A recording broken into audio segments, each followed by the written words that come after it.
Hey. Yay! So, as I said on the new Hangout, we're not dead yet. Don't go away yet. I'm telling you. Okay, so here's our worst nightmare. It happened on our last show before our hiatus, and it happened with a tech company. So, but again, we're not dead, and here we are. We're back. Hopefully, you can pick up on this. I guess you're monitoring the comments, right, Mist? Yeah, so I'm here on the comments on the old page, and I'm telling people to come over to our new page, and I'm not sure if they're still on our old page, so I'm just sharing the link and telling them to come on over, and we'll see what happens. Well, we'll keep the show going, and if people can always watch, this is like the second half. Welcome to part 2 of What is Your Exit Plan? So this is how the viewers watching after the fact will take this show. So we had a first great half with our guest Rachel Zeldin, and let's just keep on rolling and keep going. So I'll put it back to you, Patty. All right. Well, I popped out somewhere. I was thrown into the abyss and swirling around, and I'm sure you guys were having a lively discussion. Where did I leave you? If I could chime in. Yes. I think we talked a lot about, like the need for consumers to get educated on this topic and how difficult it is for us to not only organize this event, but even like think about it and get information on it. So a lot of that conversation originated from why I started I'm Sorry to Hear, which is because my family encountered this exact same struggle. How do we know we're making a good decision? How do we get to the information faster and make better decisions with that information we have? So if we could bring it back around, I think like the whole juicy part of this conversation is how do we better plan?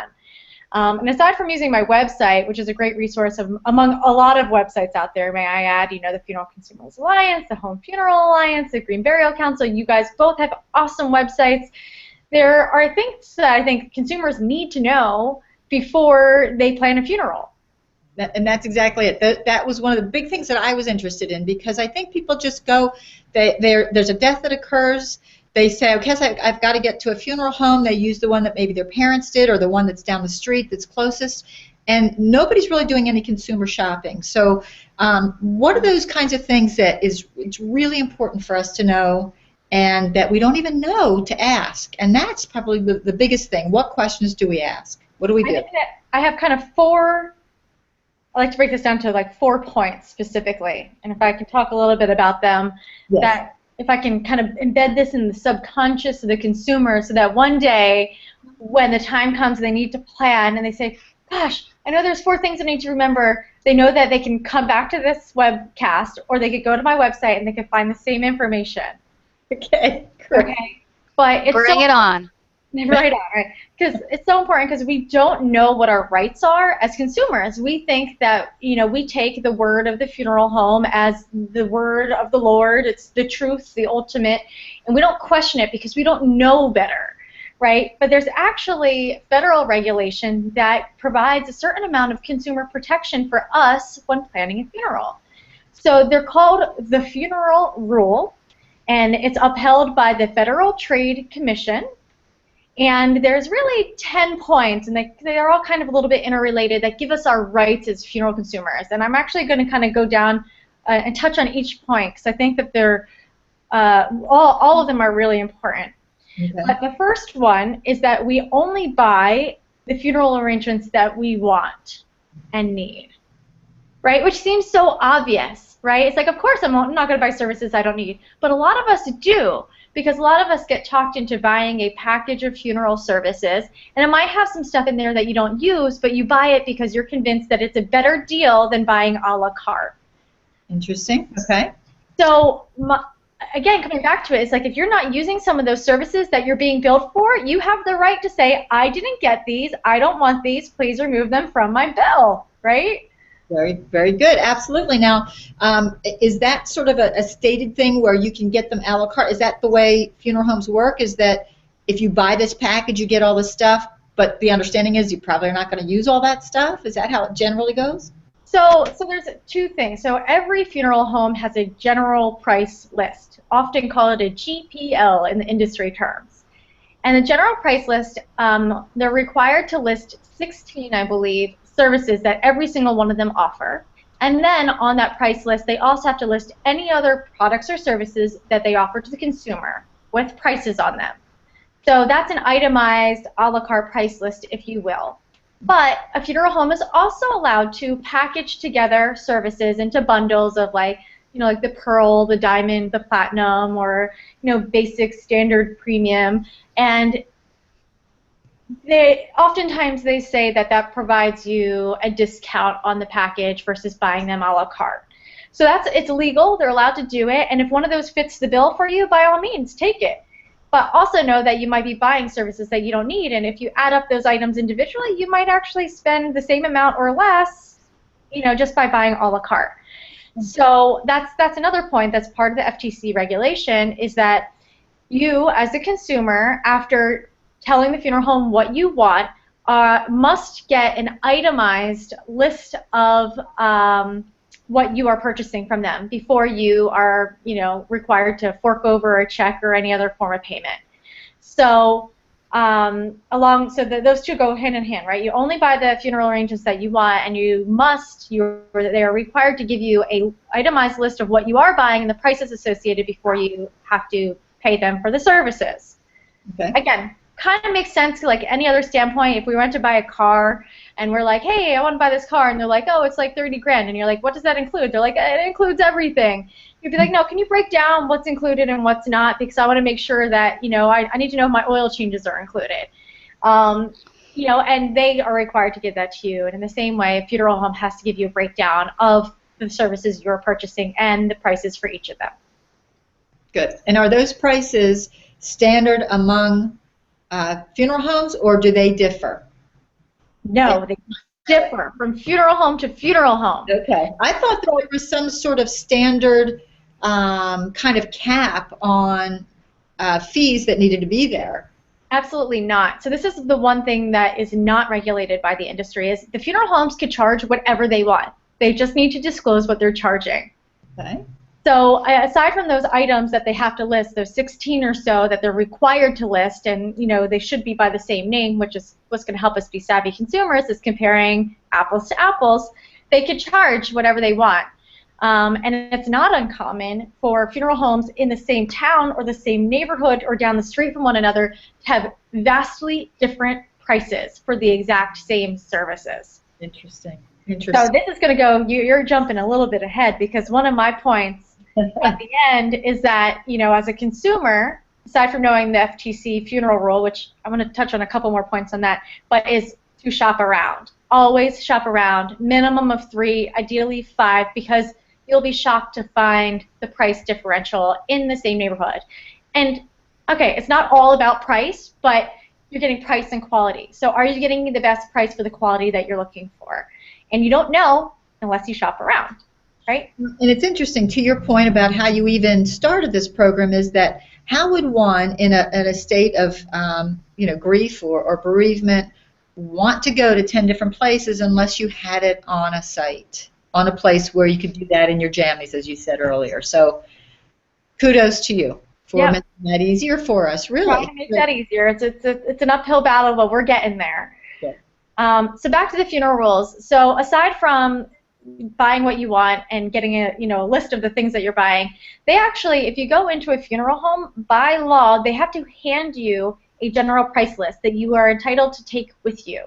So if you're doing your homework and you're shopping around and you're stopping here and you're maybe going to the guy right down the street before you head home, even if you just knock on the door and say, hi, I'm just looking for some information on funeral planning, can you provide me with your general price list or a list of your price of services, they have to give that to you. They cannot withhold it from you. And a lot of people don't know that, okay? So it's not like, this is really good information. Yeah, and on the same lines, if you call by phone, which is a more efficient way than going to each one of them, they have to give you the information you're asking for over the phone. They cannot say to you, why don't you just come down to the funeral home, we'll sit down and we'll talk about it all. No, if you say, I want the price for a cremation that has no service involved, no embalming, no viewing, just a direct cremation, they've got to give that to you by phone, right?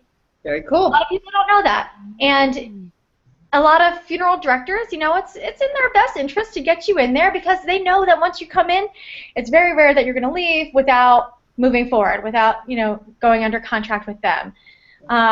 So my recommendation is call, get those prices. When my website has those prices, look at those prices. So when you call and you're ready to make those arrangements, you're ready to go in. You're ready to sign that contract, right? Right. Well, and it makes it more efficient for them too, if they were to look at it this way. But I think it's going to take a while before they see that that's an advantage. Yeah, it will. And ultimately, I think it's going to be the consumer desire to make that change. Well, and that usually is what forces the change. So that's good. Very good. Yeah. So the couple other points on here, they go hand in hand on the funeral rule, are bringing in products from outside the funeral home. So a lot of people think that if you're going to have a burial or if you're going to have a cremation, that you have to buy the urn or the casket from the funeral home. And it's awfully convenient because they're there and they usually have a wide selection. But in fact, you don't have to. So if you wanted to build your own casket or buy one from Costco, by law, you are you're entitled to send that or bring that product to the funeral home, and they cannot refuse it, and they cannot charge you more on the other products and services you're getting because you're bringing something in from the outside. Good info. And I mention this because, not because I don't want them to get this business, but oftentimes their prices aren't even close to being competitive to what you get from Walmart, Costco, Sears, what you could, you know, literally go to Home Depot and buy a kit and make it for yourself.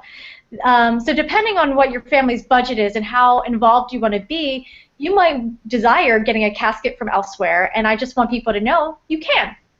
Very good. Very good information. Yeah. And the last one, which is shocking to a lot of people, is that embalming is rarely required. Interestingly, does it happen a lot even though it's rarely required? And because one pays for it, they're going to get it? So embalming happens most often in the traditional American funeral. That's part of our funeral culture, is that we get embalmed, we have a viewing, we have an open casket, and we have the graveside service. We have a traditional funeral, full-service funeral.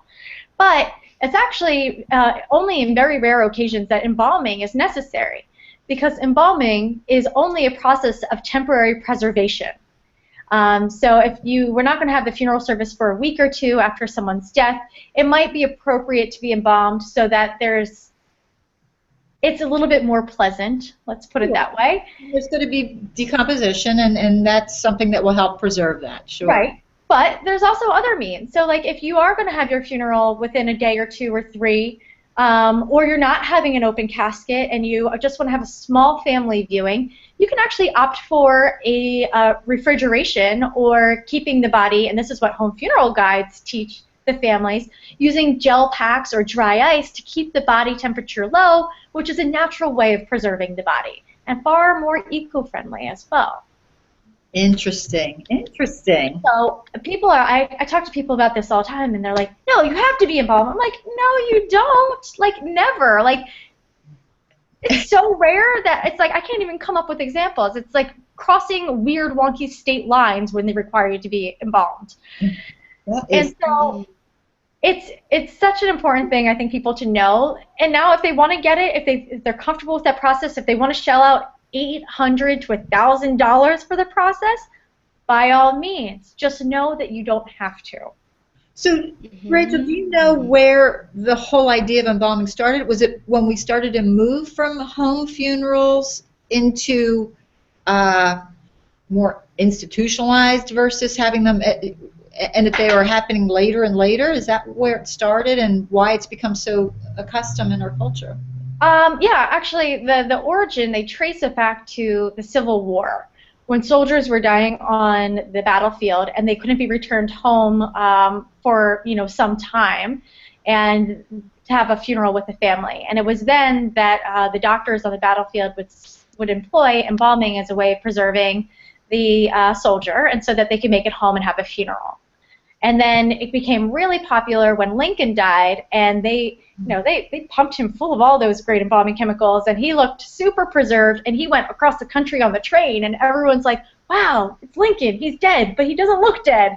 And the fascination began with how lifelike the body of this dead person looked. And from there, it became embedded in funeral culture, where there's a lot of theory on this, and you ask the stark consumer advocates will say one thing, the funeral industry will say another, but in the end, it became common practice. The funeral industry promotes the use of embalming as preservation. It is also a moneymaker for them. So they don't really have much incentive to say, no, why don't we just not embalm and let's refrigerate and you can say goodbye that way. So Wow. it's a cultural thing. I think also because we're not used to seeing dead people dead. We're used to seeing dead people look like live people. Because after the embalming, there's that's a little subjective, because some of the experiences I've seen, it's kind of like, wow. I agree. But a lot of the industry psychologists encourage a viewing for closure. But then you're looking at a body that's been prepared for you. And I don't really see what's so wrong about looking at a dead body as they are. That's the way, and most likely they're going to look very similar to the way that they were just before they died.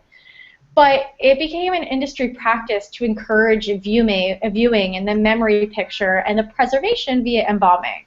So it's just kind of became the way that we do things. Yeah, I'm amazed. I love your knowledge and your history on all this. I think it's brilliant, and you bring so much to the table. I'm wondering, we're getting close to time, but I'm wondering, you mentioned this funeral laws, or I forget what it was, but is there a link that you can post for our viewers, or is there a PDF download that you can put on our site? Because I think that would be a really great resource to have on the Death Chicks event page. On both our pages, we now have 2 events with your with your interview, which is amazing. Thank you very much, Patty, for pulling that together in a pinch. Wow. So Rachel, is it right that you have your opportunity to go through those laws, which I was just fascinated by? I think that's wonderful. And then you mentioned, you mentioned 4 things. You mentioned 4 things. Oh, very good. Perfect. But you did mention 4 things that all viewers should know, so I'm at the edge of my seat really wanting to make sure we pull all that we can from you in our short time, and then hopefully whatever we don't miss or we do miss, you can put on links on our page, and then everyone can also go over to your website, I'm sorry to hear, if they want more information. Oh yeah. Absolutely. And I'd be happy to share those resources. And I could tell you that my knowledge is not because I just know these things. I've read from some really great authors on the subject. Josh Slocum and Lisa Carlson of the Funeral Consumers Alliance are by far the largest subject matter experts, and they wrote amazing books on these topics, which is where I educate myself from. So there's a lot of great resources out there that everyone can educate themselves with, aside from I'm Sorry to Hear, which obviously has a lot of really great information. But there's like other websites, other groups that have equally as good information. Well, you know what? With the time we have left, and certainly if we miss anything, you're a great guest, and we'd love to have you back.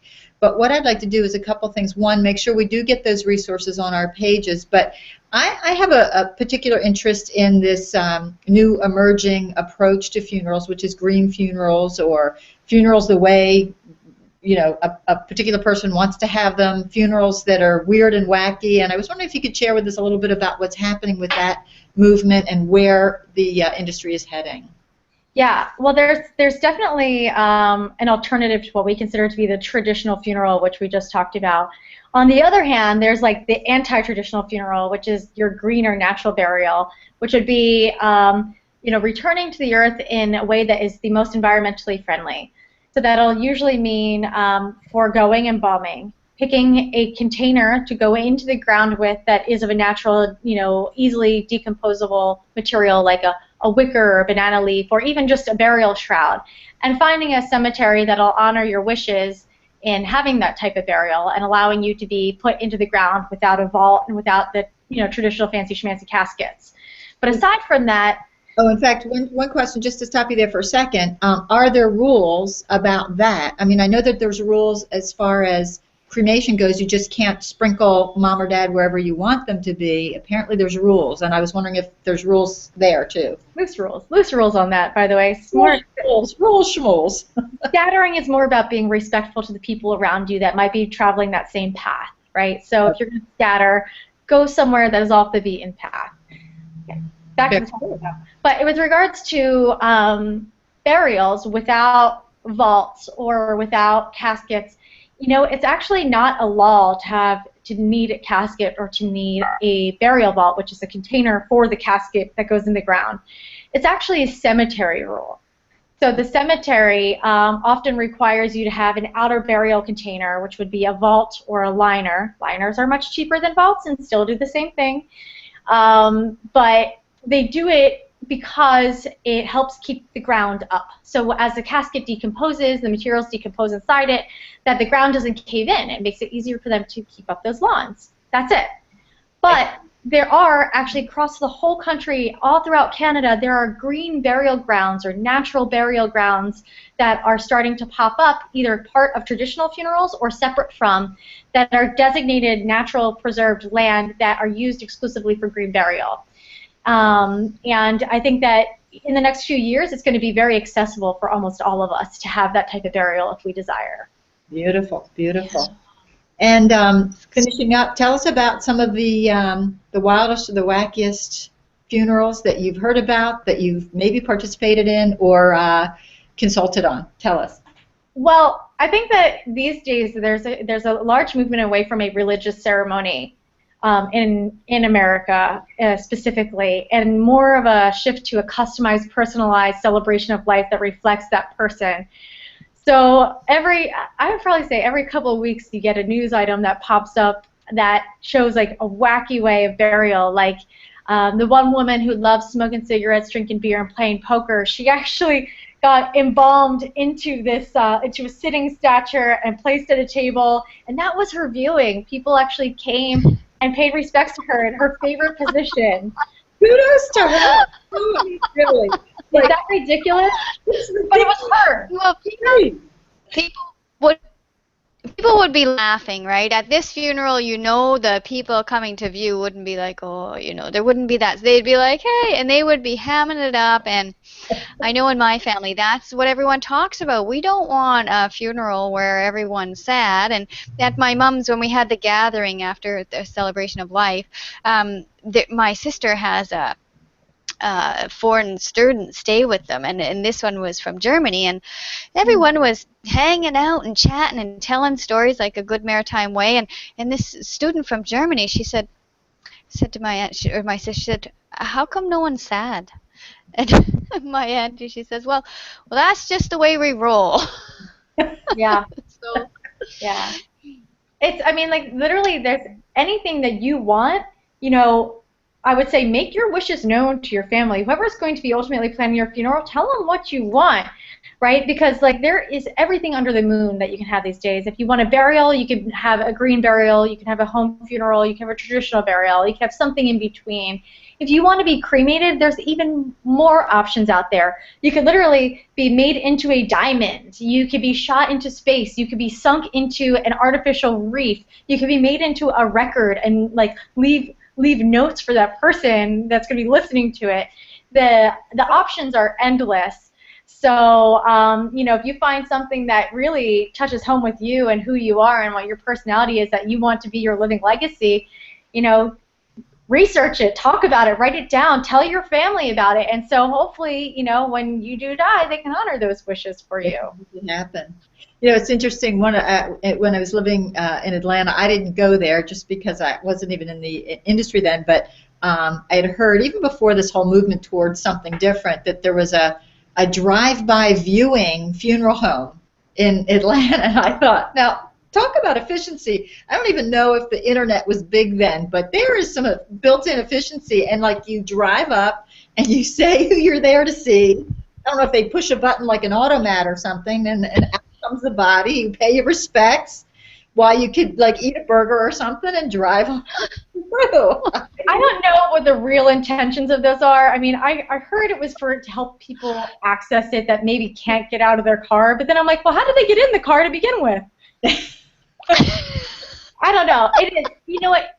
And funeral homes are willing to go out on a limb and do something creative if it's going to get them additional business or it's going to meet the needs of their, you know, the families in their communities more. So if that's what people in their community are asking for, kudos for that funeral home for listening and following through, but it's definitely a little bit unique.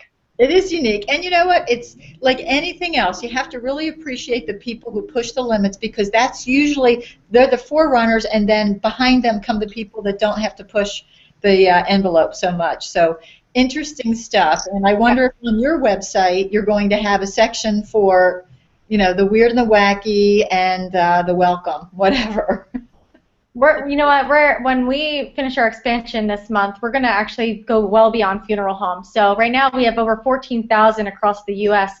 But when we flip a switch, we're going to invite all sorts of other vendors to come and basically tout their products and services. So if they're one of the ones that does space flights or reef sinks or memorial blankets, they're going to be able to kind of post those products and services on the site, so people are more aware of, you know, the variety of options that are available.